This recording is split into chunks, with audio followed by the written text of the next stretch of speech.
उत्तुंग आमची कल्पकता, उत्तुंग आमची शान, स्वातंत्र्यासाठी वाहिला ज्यांनी आपला देवार आणि प्राण, आपला देवार आणि प्राण. अशा सर्व वीर सुपुत्रांना करूया कोटी कोटी प्रणाम.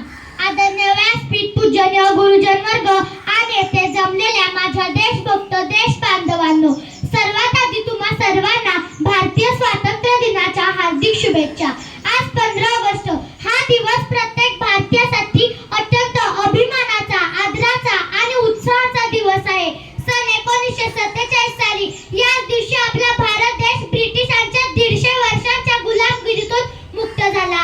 आज आपण ज्या मोकळ्या हवेत श्वास घेत आहोत, जे स्वातंत्र्य अनुभवत आहोत, ते सहजासहजी मिळालेले नाही. त्यासाठी आपल्या देशातील हजारो क्रांतिकारकांनी आणि देशप्रेमींनी आपल्या रक्ताचे पाणी केले आणि प्राणांची आहुती दिली. रक्ताने सिंचून भूमी ज्यांनी स्वातंत्र्य आणले, त्या धीर उदात्त वीरांचे उपकार कशाने फिटले. चला वंदूया त्या चरणांना ज्यांनी देश स्वतंत्र केले. इतिहास साक्षी आहे की मंगल पांडे यांच्या पहिल्या गोळीपासून ते भगतसिंग, राजगुरू, सुखदेव यांच्या बलिदानापर्यंत आणि महात्मा गांधी, सुभाषचंद्र बोस, लोकमान्य टिळक, वीर सावरकर यांच्या अखंड संघर्षातून हे स्वातंत्र्य साकार झाले आहे.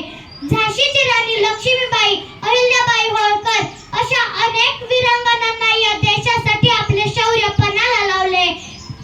आज 4थीची विद्यार्थिनी म्हणून मी आज या सर्व महापुरुषांचा आणि क्रांतिकारकांचा मला सार्थ अभिमान वाटतो.